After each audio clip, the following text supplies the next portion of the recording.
Well, I was just about to leave Kentucky after I spoke to the vet and we put the filly on some antibiotics. I spoke to Rob Harmon, who is getting Blue Bayou Dio in New Jersey. For those of you who may have missed it, Mark Beckwith had messaged me and said, listen, Anthony, I'm 3.5 hours from Freehold. If you're only going to send one horse, it's going to be fairly expensive to race them, at the time too. But to race one for sure at Freehold, is there somebody else you'd maybe want to send the horse to? I always appreciate Mark's candor, and he's a great horseman. And at the end of the day, I took him up on it. I said, yeah, there is, I suppose, Lauren Harmon, who works for us, has a father and an uncle who are very, very good horsemen in their own right. Very good horsemen. Her father, Don, and Rob Harmon, her uncle. Now, I know Rob was in New York and now is in Pennsylvania. I didn't know that, but very close to, not too far away from Freehold. So I reached out to Rob, and I've known Rob a long time. Actually, one of the first years we opened the stable.ca, Rob Harmon bought one share in a trotter just to see what we were up to, I think, and how we do it. That was well before a lot of the automation came in for the stable. But, I knew Rob when he was a trainer, and they used to race a lot in Hazel Park in Windsor. I was much younger then. But it was great to reach out to Rob. I don't know why I didn't think of this before. So Rob said, yeah, he'd take the filly. Now, the filly in particular was treated by the veterinarian. The veterinarian himself knows Rob Harmon very well. So they had a conversation on the phone about, I was standing right there with him. He's telling Rob what he's seeing in the scope, how to treat her, how to have her treated up for her next start, which is a week from Friday. So as I had said, I put a good spin on things, and obviously trying to look on the bright side of things, and said, well, if this filly didn't make a break today, she more than likely would have bled with the amount of mucus she had in her throat, and that would have forced my hand, and I would have had to turn her out like we did on Beatable Kemp. But because she did make that break and she was so far back, and I didn't stress her as much as she would have trotting wide open, she didn't bleed, just mucus. So it's just a matter of cleaning up that sickness, tightening her up for next Friday, and I think she'll be ready to go. Getting to the video at hand after 2.5 minutes, I wanted to talk to you about what took place today. Obviously at 1 o'clock, I think it was 1 o'clock, Kelly put up all the shares, and as I said, I was leaving Kentucky, and I decided I didn't want to wade into the traffic jams of Lexington, so I stopped, and I had a bite to eat before I left Lexington. Now, either eat and drive to Delaware, or drive to Delaware and eat. Made more sense to do it this way. I'm glad I did. And as I was sitting at dinner, I opened up the app, opened up the stableca.com, and I looked, and there was very few shares left of any of the horses in Ohio, which is, I know to some of you that's upsetting. To me, it's not. It means that I'm not carrying the burden of Ohio. It also means I didn't get the horses I wanted, but can't have everything. And I know for the people out there, I had a number of clients I hadn't talked to in a while, and a number of clients that I knew if this type of thing happened, there'd be a lot of people upset. So I'm going to alleviate everybody's concern with two things. One, we have a number of sales left, right? And one of them is a very big Ohio sale still. So if you're out there and you have a hankering still for Ohio breds, which is great if you do, I'd be happy to go, but I'm not going to go blindly again. So I guess if I continue to get emails from people like you, many of you that sent them today saying, Anthony, I didn't get the horse I wanted, and I do want an Ohio bred. Okay, well, there's one of two ways to rectify that. I suspect you will see, as you know, there was 11 horses. We had bought 14. 3 were taken, set aside, and completely sold out, by the way, which was shocking in its own right. The other 11 were bought up by the lot owners. Now, there's going to be a lot of those people sell the trotting colts or the trotting fillies or the pacer that we bought. They're not after 11. They're only after some. And somebody said, well, they're going to be high priced. Why would they be? You can only sell something for what somebody will buy it for. And if somebody bought a horse for $280 and puts it on there for $400, just wait. The price will have to come down. That's how supply and demand works. It's how an open market works. So at the end of the day, for the people out there that want to sell their shares, which, by the way, they can't sell for 14 days. I noticed a couple of people out there trying to sell your shares prematurely. Now, we haven't been able to lock the site. You're on the honor system, but I will reverse the shares, and I'll lock the site if I have to. I'd rather not do that. So 14 days no one can sell the shares for, and that is simply giving us an opportunity to sell them first. But it's not just that. I thought it would take 14 days to sell the shares, but it's also so that Wendy can put the proper billing in place. Shipping home for the horses or back to Northfield Park. Any expenses incurred on the way. Now, they're not gone back to Canada yet. I'm going to start taking some of them back over the next 2 weeks. But there are bills associated with those. And, for those of you out there that are saying, well, what bills? I can tell you the cost of me being down there, being at the sale, will be on those shares. That's only fair, isn't it? So, the 14 days wasn't just to sell the shares. It was to give Wendy an opportunity to catch her breath. It's a lot of work. You guys have to understand, this wasn't the system. This was Kelly and Wendy manually putting all this in. So an incredible job by them. I mean, I can't heap enough praise onto those two people. Eric has done everything to put the system in place, but Kelly and Wendy are the ones that had to populate everything. So I can't thank them enough. This was by no means seamless. And if you think to yourself, wow, that went off without a hitch, you would be wrong. The only reason it did, or it seemed to, was because of those two ladies. So thank you very much from me to you for doing that. This is new for us. We've never done it this way. And I know there's a lot of you out there saying, I like the way it was. But as I said the other day, I would ask you to walk a mile in my shoes. You have no idea. I've tried to explain it.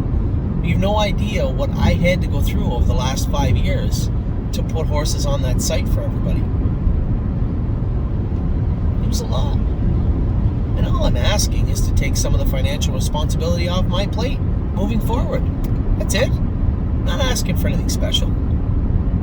Those horses that are sold out, that means they're paid for. So if Joe and Tim and Bob and Tammy and Lisa want to sell their singular shares on the open market, great. Because that means I didn't have to pay for them. I'll pick the horses out. I'll do my job.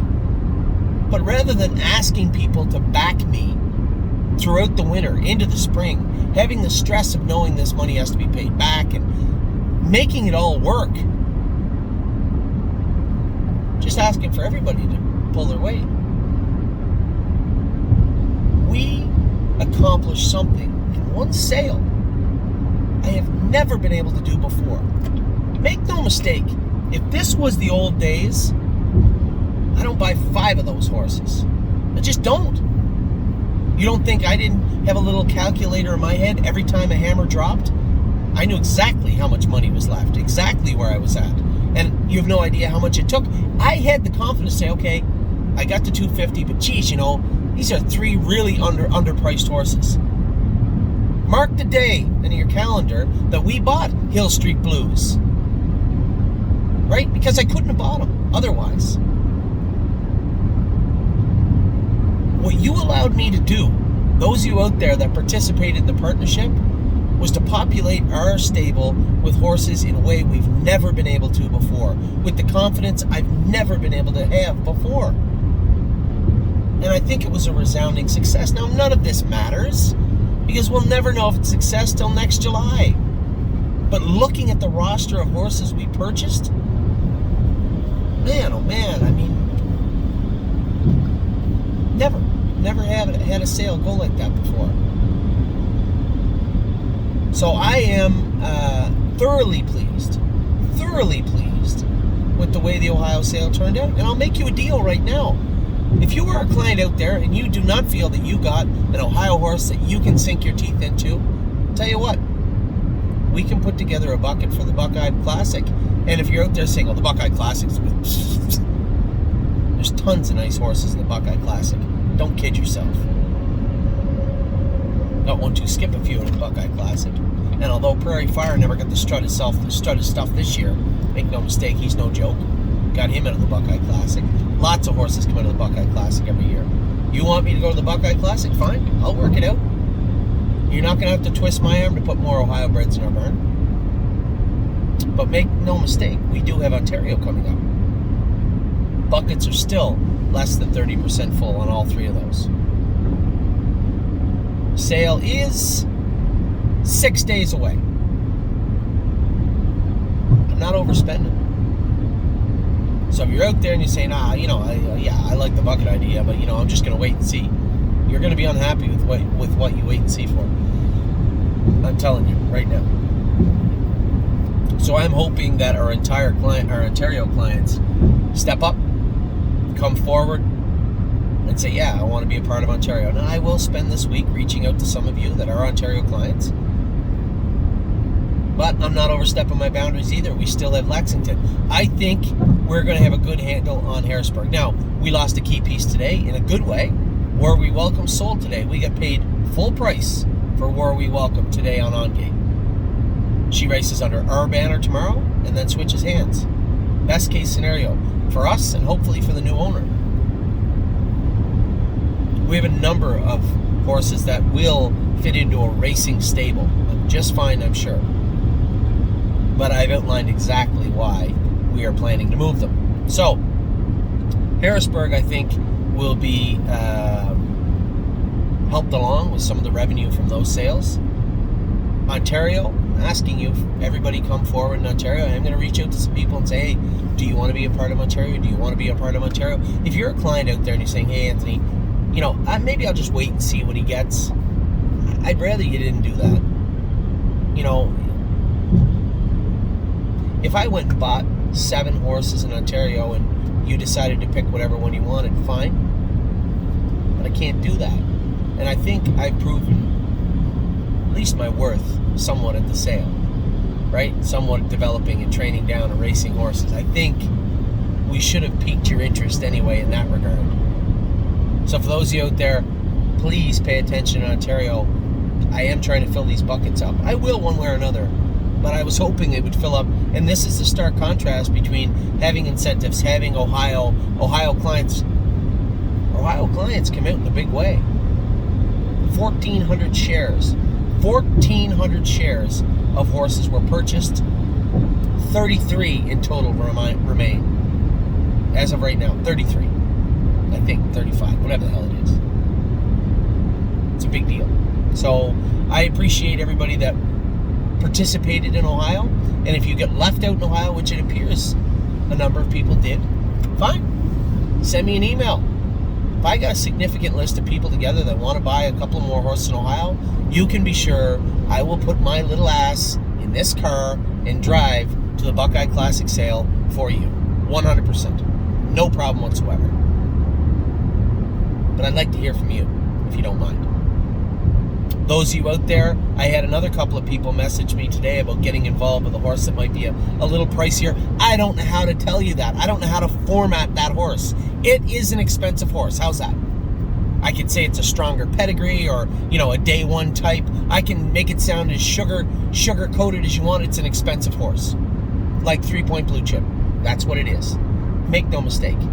This horse could be a horrible animal also. There is no way to know. Don't think for a second that fields and burn areas and turnout farms aren't full of six-figure horses that made nothing or turned out for the year or sold.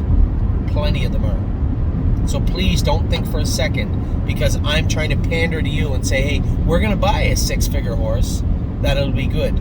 I chewed my nails all winter and spring on 3-Point Blue Chip. Every time I trained him, if he trained bad, it bothered me. If he trained good, it was hopeful, right? Now he's got my attention. Horse is racing fantastic. So if you want to be a part of that type of horse, we're trying to make room in Lexington. And you know what? If we have enough people, maybe we'll buy one in Harrisburg too. But that'll be up to you. I'm not telling you guys what to do. You guys know what we've tried to do. You know by now the lengths, at least some of the lengths I went through to ensure that the stable.ca was the stable.ca. And now we have an opportunity to make it stronger than ever. But that's up to everybody. Everybody. Me, you, everybody involved with the stable. I'll find us the horses. You find me the money. How's that? I truly appreciate everything everybody did for the Ohio partnership. I am terribly sorry if anybody feels they get shut out. Keep in mind, there's going to be a lot of shares in 13 days, 12 days, 11 days floating around for everybody. And simple supply and demand means you're not going to get gouged. Nobody knows yet. So if somebody paid $280 or $300 a share, they're not going to get $500 because you're not going to pay that for the horse. Simple supply and demand. For those of you out there that are looking at the list saying, okay, you didn't really get what I wanted, or no, same as me. I didn't get any shares in Yes's sister. None. Globetrotting sister. None. Hill Street Blues. None. I got none of those shares. So I feel left out a little bit too, really. You want me to go look for some more? I will. Be happy to do it for you. I would ask that everybody pay attention to a few things coming up. The biggest sale of the year, maybe not the biggest one for us, the biggest sale of the year is Lexington. It comes up in a little over 2 weeks. No, 2 weeks in one day. What are we doing? I want to start sending out some emails, trying to get some people lined up, because I don't want to go there naked either. I'd like to go there and know that we have something in place. And if that means that I put together another partnership, then I'll do that. I would like to hear from some people out there. If you do want to be a player in Lexington, let me know, please. It is 15 days away. And I'd appreciate it. And you know what? For those of you out there saying, well, Anthony, if I'm going to spend a lot of money, I'd rather play a role in picking the horse. All right, I can't make a partnership then. But I think after Ohio, I think it may be worth taking a look at what we did. And saying, geez, you didn't do a bad job. Because I don't mean to pat myself in the back, but I think we did a hell of a job in Ohio. Best ever. From where I sit. Ontario, please, Ontario clients, speak up. I don't fill those buckets up. It's going to be a very, very frugal sale, both at Winback, online, and everywhere. We've already got some Ontario breds lined up. I got the 2 on the site. I got those 2 that are coming are both American breds, but I do have an all bets off filly that's going to be on her way soon also. Those are all pacers. Where's the trotting people? Where's the Ontario trotting people? Speak up. Anyway, that's it. Enough rambling for today. Listen, I can ramble for another 2 hours and 14 minutes as I'm on my way to Delaware, Ohio. I don't know where I'm going to stay tonight. I'll stay somewhere. I'll get a hotel somewhere. Tomorrow we got 1-2 skip a few. I love that filly so much. She's the type of horse where I'm excited to go drive her. She's not a world champion. I just love driving her. Voyage of Ice and Fire. He's picked the win. I don't know. He's got to be in a little bit easy, I guess. Very depressing year for me in regards to that horse, but just goes to show even I don't know, because I touted him, loved him, and he has completely let me down all year, but that's racing. And then Wednesday, wow, great draw for Purple Aura, and tough racing, but good draws for both those girls, Purple Aura and Sweet on Pete. Great draws for them. And then, yes, I'm excited. Wednesday, even though it's going to rain, you're not going to hear me say this. You can record this if you want. Rain or shine, I'm excited for Wednesday. So that is it. 18 minutes and 43 seconds. Mostly talking about the sales, talking about what took place today with Blue Bayou Deal. Congratulations to 2 second place finishes in Delaware. I think a little different. We could have had a couple of wins, but we'll take it. And we'll move forward. Good luck to the group tonight. Obviously, by the time you see this video, Walk on the Moon have already raced. Good luck to them. Hopefully, we have a big week coming up. Man, what a summer. What a summer. I will talk to you all very, very soon. Hope you're having a great day.